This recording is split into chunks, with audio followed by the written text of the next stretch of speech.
Iran ini memang punya satu satu karakter yang cukup menarik juga di situ gitu kan. Kalau emang misalkan kita lihat, emang yang satu-satunya yang berani melawan Israel sementara ini akhirnya dari sekian banyak tokoh ya kan, juga ada banyak negara akhirnya itu ya. Ya di kawasan itu akhirnya sekarang sisa Iran. Iya. Ya kan. Betul. Nah ini kalau kita lihat situ kan artinya gini. Nah sementara ya pokoknya yang sekarang kita lihat, kita harus lihat realita ya. Itu tadi satu, Iran itu wah itu nation udah panjang lah gitu kan. Terus dia secara SDM, secara teknologi juga dia cukup mumpuni lah gitu ketimbang negara yang kawasan coba di sekarang satu negara segitu doang udah di blokade mana tapi masih bisa bikin rudal, bikin apa dan sebagainya kan, pengayaan nuklir dan sebagainya.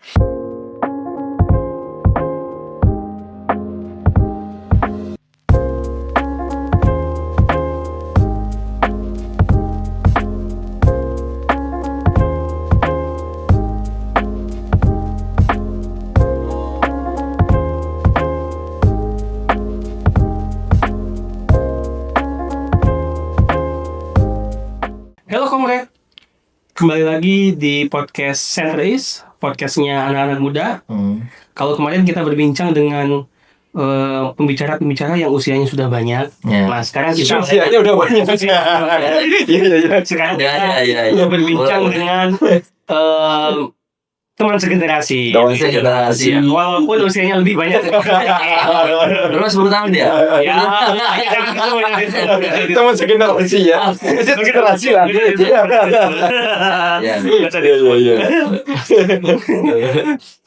Di kesempatan kali ini kita akan membahas bagaimana gejolak di kawasan. Lagi rame. Di beberapa kesempatan kebelakangan kan kita juga sempat bahas tuh di Juni-Juli ya. Tahun lalu itu ya. Hingga Iran dan Israel memanas, tapi pada saat itu kan damai. Ada perjanjian yang disusun. Apalah Dan sekarang mulai lagi nih mas, situasi memanas lagi. Israel menyerang Iran dan lain sebagainya begitu. Menyambung pembicaraan kita yang lalu, kira-kira dari pembacaan Mas Aryo, hal apa sebenarnya yang menjadi titik temu kesepakatan itu dan di tahun 2026 ini batal atau gagal? Kalau kita lihat itu, memang ini kejadiannya kan sebenarnya rame-ramenya ini kan waktu Trump masalah nuklir ya kalau nggak salah kan, atau masalah nuklir itu, terus I'm not happy dia ngomong itu, I'm not happy terus gitu, terus tiba-tiba kalau nggak mau ini kita serang gitu kan, dia ngomong gitu kan, kita serang terus berapa lama itu kalau nggak salah sempat ada ngomongan besok kita mau nyerang besok hari Jumat ya gitu kayak kan ngomong kita serang dulu, terus sampai waktu itu ada isu kalau nggak salah kapal Amerika itu udah berkeliling sekian ratus hari, capek, udah pada pengen pulang, tiba-tiba suruh tugas lagi, terus katanya pada ngeluh, nah kita udah lama ini tiba-tiba ini ngapain kita gitu kata mereka gitu kan. Nah di situ tuh mulai kayak ini maju mundur tiba-tiba terus kemarin ada rudal dari Israel kan pertama kan, terus ke Iran, ke Tehran. Nah udah tuh akhirnya jadi rame, terus hampir jadi ada si supreme leader sampai kebunuh itu kan. Khamenei itu sampai kebunuh. Terus bukan hanya Khamenei doang, itu ada kalau nggak salah cucunya dia sama menantu ya. Ada ponakan juga kena. Terus ada beberapa pejabat tingginya IRGC itu juga ada yang kena kan. Nah itu terus tiba-tiba jadi tereskalasi dengan cepat nih sekarang, macam-macam kayak dia serang-serang ngerudal beberapa tempat gitu kan, yang memang menurut dia itu pangkalan Amerika atau yang terkait dengan militer Amerika. Jadi memang kalau bisa dibilang ini penyebabnya apa, emang kalau ya itu dia, kalau dari keterangan Trump, dia pengennya nuklir ini harus bisa dikendalikan oleh oleh mereka. Oleh Iran Amerika. jadi paling nggak punya nuklir gitu pengayaannya. Padahal waktu itu Iran udah bilang ini tuh bukan untuk militer tapi untuk apa ibaratnya untuk ya untuk pembangkit untuk kehidupan lah, untuk supporting kehidupan masyarakat Iran gitu. Cuman kan nggak dipercayain waktu itu. Nah terus akhirnya tiba-tiba kemarin sempat juga ini harus regime change katanya juga kan, regime change. Nah jadi sebenarnya yang mau dituju tuh apa kan jadi bias ya. Artinya apakah itu benar masalah nuklir atau memang itu regime change atau memang ternyata ada sesuatu yang lain yang kita nggak tahu gitu kan. Kadang-kadang kan dalam politik itu apa yang terucap belum tentu apa yang terjadi dan terjadi apa yang dia lakukan gitu kan. Jadi ya sementara ini yang apa di surface kan itu gitu kan yang di permukaan kan bilangnya ya itu kalau nggak nuklir regime change gitu. Nah, sempat ada cerita juga waktu itu sebenarnya Iran itu udah setuju dengan kesepakatan untuk nuklirnya, ada isu begitu, udah kesepakatan dengan nuklir udah oke, terus tiba-tiba kok kita udah sepakat, kok lu nyerang gua tiba-tiba gitu. Nah itu ada isu juga begitu. Jadi apa kalau yang ya kita kalau yang di permukaan isunya adalah ya kalau nggak nuklir sama regime change gitu. Nah cuman ya apa yang ini kita juga nggak tahu gitu. Gitu sih. Jadi ya perlu kita lihat nanti ujungnya apa baru kita bisa tahu oh ternyata begini kan begitu kurang lebih kan ada plot twist atau enggak kan ya plot twistnya tiba-tiba oh ternyata Amerika yang mensupport apa yang jadi kita nggak tahu juga ya kan nggak tahu. Tapi kalau misalkan menyelam lebih dalam ya analisisnya nih Mas ya, sebenarnya apa yang dikejar sama Amerika ini sekarang? Nah itu kalau kita lebih dalam melihat ya, emang begini ya. Kalau kita bicara seperti yang pernah kita bicarakan waktu tahun lalu itu ya, bahwa ya Iran itu adalah sebuah nation yang sejarahnya juga udah panjang, udah panjang dan memang waktu itu dia punya masyhur lah di mana-mana. Persian itu dari Cyrus the Great itu. Nah memang apa namanya kalau dilihat situasinya begitu di dalam kawasan juga kan di Asia Barat lah kita sebut. Ada yang bilang itu daerah Teluk tapi kayaknya enak juga pakai bahasa Asia Barat gitu ya. Asia Barat tuh Iran ini memang punya satu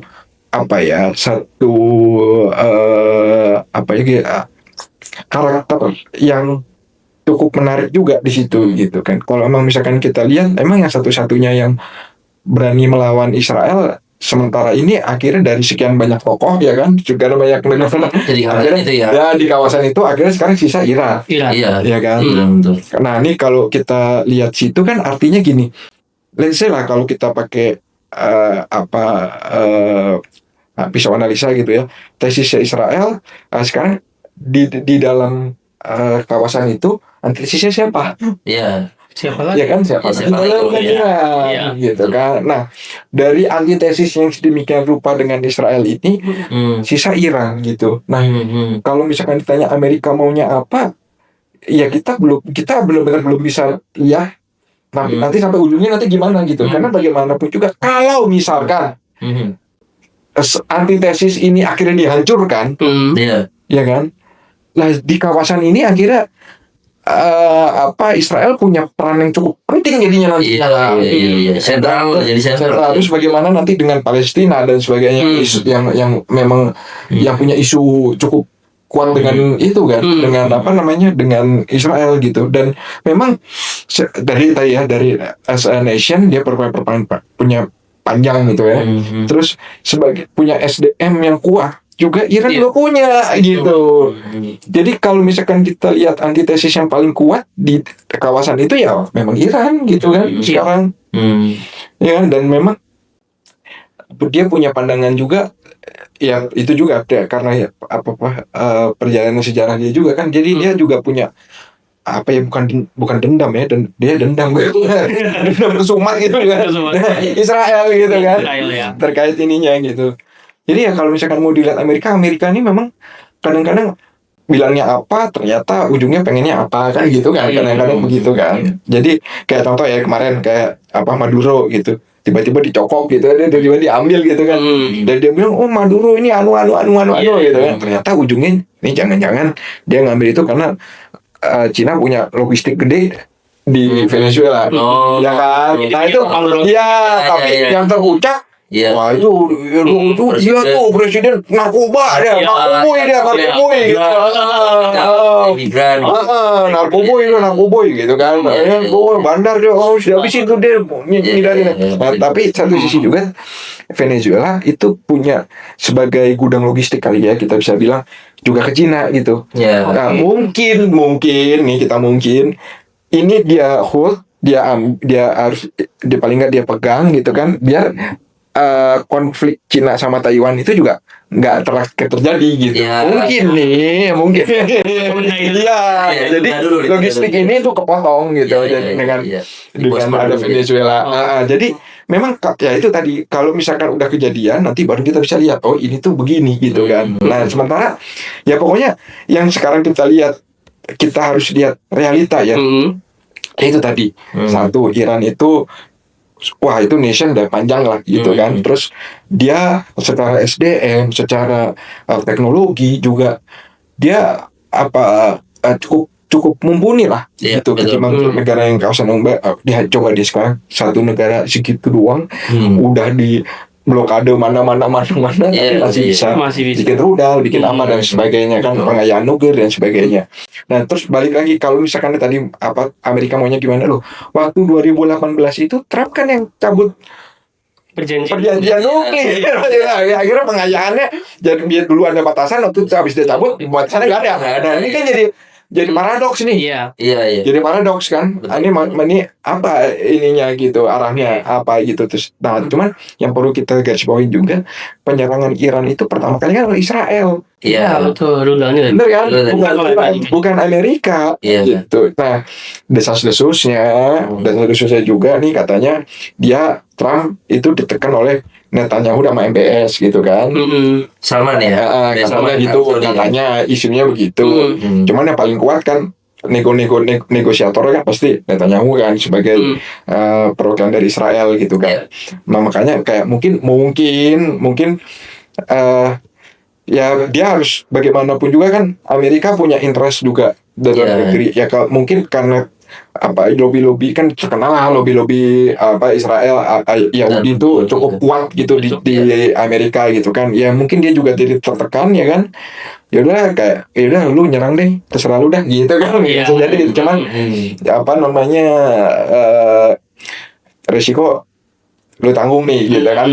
Mungkin begitu juga karena memang desas-desus dia ditekan oleh Netanyahu dan sebagainya itu ini sampai banyak yang mempertanyakan, aktivis-aktivis di sana banyak yang mempertanyakan juga nih, Amerika negara bagian dari Israel apa gimana sampai kalau nggak salah Rubio itu sampai ngomong ini Israel bantu Israel gitu. Nah, sedangkan selama sejarah Amerika itu nggak pernah ada omongan begitu. Ini kita bantu Israel itu kalau nggak salah Rubio kalau nggak salah dia yang ngomong yang ya makanya terus rame, wah ini loh, emang Israel itu yang kita ini negara boneka Israel. Nah, itu kan jadi bahasa. Nah, ini apa ya? Artinya memang yang terjadi saat ini memang kadang-kadang kita bingung juga ini apanya. Cuman yang jelas adalah konflik antara Israel dan Iran itu jadi open itu aja. Terbuka gitu sekarang. Nah itu nanti ujungnya bagaimana ya Allah alam lah. Kalau tadi ada ingin menyelam lebih dalam, kalau pembahasan nuklir itu pada akhirnya 2018 justru Trump yang membatalkan penyanyi nuklir. Nah kalau kita mundur lagi jauh ke belakang, kira-kira karakteristik pergantian kekuasaan di Iran dan bagaimana pandangan atau pengaruh dari entah Eropa, entah itu Amerika terhadap penguasa-penguasa di Iran sebelumnya ini, mungkin kita bisa melihat kemungkinan rezim change-nya di sekarang. Oke. Memang gini, jadi gini, Iran itu akhirnya punya konflik dengan Barat lah ya, kita sebut ya. Waktu itu kan bilangnya Barat nih, Western imperialism bahasanya. Barat itu kejadiannya pada saat sebenarnya jadi gini, Iran itu dulu tahun 1901 itu ada satu pengusaha dari Inggris itu ngeliat potensi Iran minyaknya tuh kuat, cukup besar lah gitu. Nah itu dia bekerja sama dengan Shah Iran waktu itu. Dia bilang tempat lu tuh minyaknya top gitu. Gimana kalau kita kerja sama, lu supply ke gua deh, kata dia gitu kan. Terus si Shah Iran bilang, lu ngasih apa ke gue? Nih lu gua kasih per hari. Zaman itu kalau nggak salah ya hitungannya itu sekitar 200.000 atau 300.000 US dollar apa gitu waktu itu zaman itu per hari. Nah dia bilang, wah kalau gitu boleh juga nih gitu kan. Iran dapat berapa persen nih tapi negara gue bilang gitu. Ya nggak usah banyak lah, 15% boleh lah gitu kan. Oh deal. Nah deal tuh. Nah terus habis itu perjalanan kira tuh eksploitasi dan sebagainya tuh si oil di Iran itu. Nah terus ketika Perang Dunia Pertama, Inggris kan ada perang. Nah dia kebantu sama siapa Iran. Karena apa? Dia udah nggak pakai oil lagi, nggak pakai kual lagi, udah nggak pakai batu bara, gantilah sama minyak. Jadi efisien gitu buat dia kan. Nah jadi pemerintah Inggris bilang, wah lu oke juga nih ide lu, udah lah gini deh perusahaan lu gue beli katanya gitu kan. Kita masuk atas nama in the name of government katanya. Government of England katanya. Ya udah tuh akhirnya berubahnya tuh jadi BP. Gitu. BP cuman tetap apa ya bilangnya ya, mediator kali ya, tetap si Iran ini. Nah terus abis itu kan nasionalisme tinggi tuh di Iran muncul. Nasionalismenya Iran, wah sialan kita begini, udah kita pokoknya nasionalisasi semua lah. Semangat itu muncul gitu. Hingga akhirnya waktu itu majelis dari Iran ngangkat Mossadegh. Gitu, Mossadegh yang terkenal ya kan. Yang sebenarnya dia kayaknya udah rada umur ya kayaknya waktu dia angkat jadi pemimpin di sana ya. Kayaknya. Nah Mossadegh inilah atas, nah ini yang perlu digarisbawahi, atas perintah dari majelis untuk nasionalisasi macam-macam itu dia lakukan. Dia lakukan gitu. Nah Inggris ngerasa, wah ini gue bisnis gue jadi masalah. Netral gue di sono nih. Netral di sono katanya gitu kan. Netral gue di sono nih. Wah masalah nih. Nah dia mungkin berpikir bahwa Inggris sendiri via MI6 masuk ke situ susah. Mungkin berpikir karena dalam berita yang beredar dia pernah minta ke Amerika sebelum Eisenhower siapa ya, pokoknya sebelum Eisenhower itu untuk ini mau tadi kita jatuhin deh, menolak, gitu, nggak mau lah, lu urusan lu lah, minta lu juga bisnis lu kok jadi ketumpuan gitu kan. Nah habis itu mundur dia, wah gimana caranya ya, udah coba buat berkali-kali nggak bisa, akhirnya waktu Eisenhower. Terus Eisenhower ini siapa mas? Eisenhower ya Amerika punya lah. Amerika punya kan lagi panjang-panjang lebar terkait komunis komunis sama Churchill dikit-dikit. Bro, lo kalau lo biarin si Mossadegh jadi PKI dia katanya. Komunis dia. Komunisnya. Iya benar. Partai Komunis Iran. Benar. PKI dia. Hati-hati lo dia bilang gitu kan. Udah habis itu dia ngomong. Sini, wah iya bener juga lo, Cil katanya gitu kan. Ya udah dah. Jadi gimana nih? Kapan kita sikat? Ya Mossadegh disikat. Nah itu sampai demo dan sebagainya lah pokoknya. Wah udahlah kacau balau chaos di sana. Terus Mossadegh sama yang lain-lain adalah daripada ini ribut dan sebagainya dia mundur.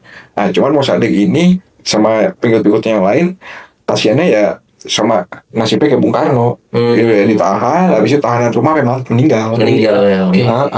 Itu yang ini. Nah dari situlah tuh habis itu si Pahlavi itu kan jadi di backup sama itu. Kalau nggak salah. Jadi itu pertama kali coup yang pernah dilakukan oleh MI6 sama CIA. Dan itu waktu zaman Madeleine Albright itu Iya. dia sempat state itu Oh. katanya. Jadi yang dimana pada saat itu westernisasi itu lagi mana? Yo, benar. Kompot hijau. Iya, Ya, benar. benar. Dan sebenarnya memang kalau misalkan kita lihat situasi yang ya campur tangan asing ya kita sebutnya, itu kan akhirnya membangkitkan orang pada saat itu.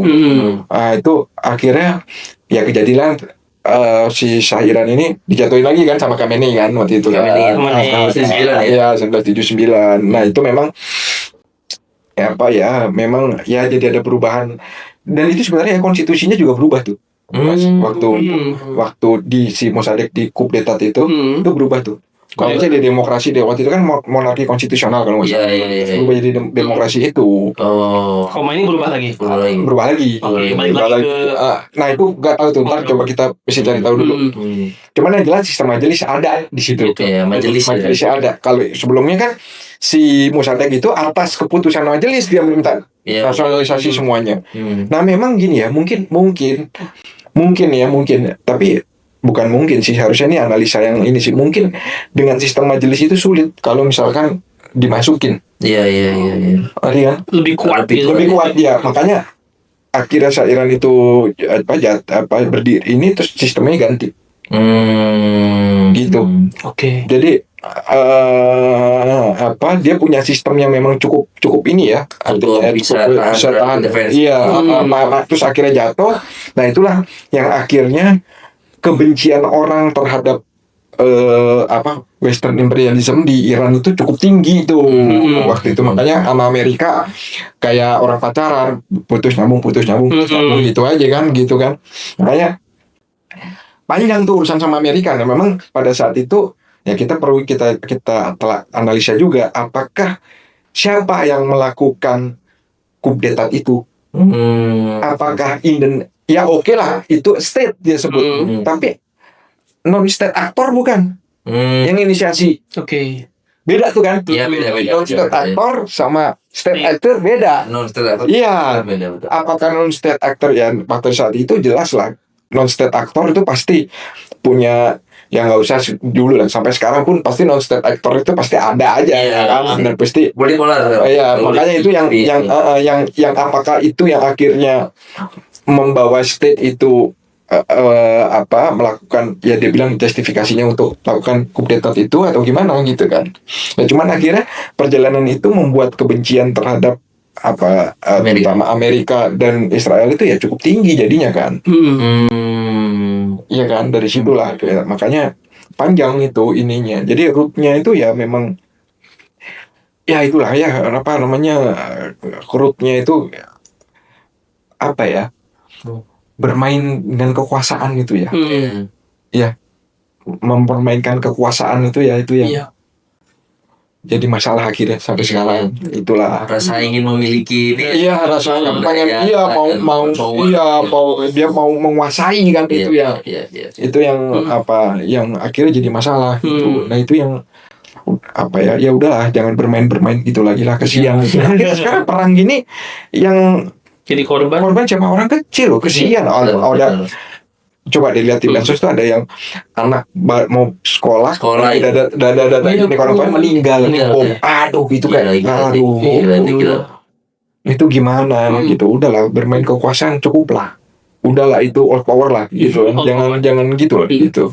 Mungkin antara all power mungkin nanti akan ada new power kan. Ya mungkin. Logikanya sih begitu. Nah kalau misalnya berkaca ke belakang seperti yang Mas Aryo jelaskan, setelah Khomeini kan Asyahnya Iran sekarang anaknya Pahlavi kan lagi di luar nih. Kadang-kadang bahkan sempat muncul beberapa video dia propaganda gitu kan, saatnya apakah transform dengan itu? Kalau terakhir sih ya, yang kemarin rame itu Trump bilang jangan dia katanya, kalau bisa inside of Iran lah yang bisa mimpin negerinya sendiri. Inside of Iran. Ya orang dalam. Jadi dia itu yang tadi Pahlavi itu Dia di luar, Bu. Di luar. Berarti dia sama di luar ya dia. dalam bahasa dia itu kalau bisa inside of Iran lah yang dia udah tinggal. Nah ya artinya apa ini gitu kan? Apakah dia juga mengetahui bahwa sebenarnya lu sebenarnya juga bapak lu mimpin kan gara-gara gue kan gitu kan? Jangan-jangan gitu kan? Artinya lu bukan hasil dari kristalisasi di dalam. Iya nggak? Ya kan? Kadang kan kita pemimpin itu kan ya kristalisasi dari dalam kan? Sebenarnya yang benar-benar leader gitu. Nah, apakah itu maksudnya gitu kan? Si Pak Levi kan wah gue jadi ini nih gitu kan, ternyata kan enggak gitu kan. Makanya katanya ada perbedaan pendapat antara Amerika dengan Israel terkait dengan Pak Levi gitu. Nah memang tapi gini, untuk Khamenei ini setelah meninggal itu kan memang penunjukannya itu juga nggak bisa kayak lu jadi itu enggak. Itu kan dia ada namanya expert kayak ada majelisnya lagi gitu yang terdiri dari beberapa 88 orang kalau nggak salah untuk milih lagi si pemimpinnya siapa gitu. Nah itu memang ya itu kan dia kan udah sistem ya. Kalau udah kayak gitu jadi ya misalkan ya kita ada kita bilang ya ada yang kita sebut ada aktor gitu ya, ada aktor yang punya peran, tiba-tiba aktor dan peran aktor ini meninggal, perannya selesai tapi sistemnya masih ada sehingga bisa mengganti peran itu kan sebenarnya. Ya kan betul. Bisa ya kan aktornya siapa aja bisa, karena sistemnya mereka udah begitu ya, bukan yang demokrasi one man one vote ya kan. Mereka punya majelis yang benar-benar punya dia dari beberapa, bukan hanya ulama, ada yang dari expert yang lainnya yang ikut ada di dalam situ gitu kan. Dan itu terpilih lah ibaratnya gitu. Jadi nggak bisa kayak kayak terus orang dibunuh terus habis itu ganti lah orang yang baru sama orang lain gitu. Nggak semudah itu kayaknya sih kalau tak pikir ya. Kalau tak pikir-pikir gitu. Cuman ya ya orang kadang orang ada mau tapi kan sebenarnya ya yang terjadi bisa atau enggak kan gitu kan. Ya enggak ada maunya dia begini ya tapi sononya bagaimana kan ya kan. Nah itulah jadi kalau Pak Levi sendiri sih kalau dari cerita yang terjadi benar-benar ini realita yang terjadi kan masuk berita kan seperti itu kan.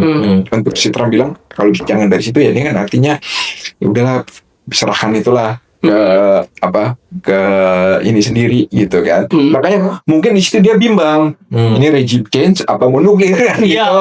Bener gak? Ya mungkin begitu gitu. Regime change apa mau ini gitu. Satu sisi si Bang Ben ini terus nih, Bang Ben neken terus kan, pusing gue jadi ini sama si Benyamin kan gitu kan. Bilang makanya dia bingung nih mau gimana. Tapi statement dia yang terakhir kalau bisa inside of Iran lah. Jadi itu menurut aku, nah ini paradigma yang berbeda ketika Mossadegh dijatuhin sama ini. Itu mesti beda kan. Kalau Mossadegh kan lu gue jatuhin lu tinggal si Anu aja gitu kan. Ini gue taruh si ini gitu. Nah ini kan beda nih. Dengan syahidnya Khamenei, mungkin harapan dari Amerika entah itu Israel semangat perlawanannya kan menjadi bukan, justru mungkin harapan mereka melemah. Justru sebaliknya dorongan untuk itu semakin karena kan kalau kita sebut kebiasaan salah juga ya. Karakter orang-orang Iran, orang Iran ditambah di sana ada kekuatan Syiah yang cukup ini ya, mendominasi begitu kan. Antara meninggal atau tidak meninggal itu bukan hal yang dipertimbangkan. Ada value yang betul-betul diperjuangkan dan semangat yang terus diwariskan begitu kan. Betul. Apakah Trump tidak berhitung begitu kan atau tidak mengetahui? Kalau itu kayaknya enggak lah. Dia Trump itu kan ibaratnya dan maksudnya dan penasehatnya ya enggak kita juga belum tentu Trump itu dia bergerak sendiri kan. Juga pasti ada banyak orang yang ada di belakang dia. Masa nggak ada yang berpikir bahwa wah ini lo kalau lu bunuh dia ntar bakal begini kan gitu. Pasti ada pasti ada, dan itu kita nggak tahu juga apa keputusannya apa ininya apa. Ya pasti dia akan mempertimbangkan cukup matang lah kayak gitu. Cuman pertanyaan saya gini ya, ini Khamenei pemakamannya udah belum sih? Udah sih harusnya. Di ini nggak, di apa namanya, ditayangin nggak sih? Enggak. Waktu siapa yang Sulaiman itu waktu Sulaiman. dibunuh, Sulaiman ini dibunuh itu jelas ada bawa orang-orang pada rame gitu, Sulaiman ini meninggal gitu. Ini belum ya? Belum, Nanti baru cek ya. nanti kita cek. Tapi yang itu terakhir kita lihat itu yang 51 orang itu yang apa meninggal di bawah bersama. Tapi kalau khusus untuk Khamenei itu makamnya entah kita nggak mengetahui informasinya atau memang iya. Mungkin kalau ada yang komentar bisa komentar di bawah itu. Kalau misalkan ada, ya memang pasti berhitung lah. Nggak mungkin enggak lah. Nggak mungkin begitu. Kayak kemarin Ahmadi Medaj itu katanya meninggal gitu kan, kebunuh gitu. Ternyata orang terdekatnya ada yang ngomong, enggak, ini masih sama kita kok gitu. Ya kan, masa nggak apa ya, sebesar Amerika lah ya, udah punya pengalaman panjang juga terkait intelijennya dan sebagainya gitu. Masa sih nggak bahas itu. Jadi memang apa yang apa namanya, dia tuju ke Khamenei ini karena selesai gitu. Aku bicara gitu ya, karena perannya selesai. Karena kita belum melihat bahwa ada pemakaman Khamenei yang udah terjalan gitu. Cuman kan ini perannya udah nggak ada nih. Khamenei ini perannya udah nggak ada gitu. Nah ini apa gitu ininya, tujuannya. Ya kan? Paham kan maksudnya kan? Paham.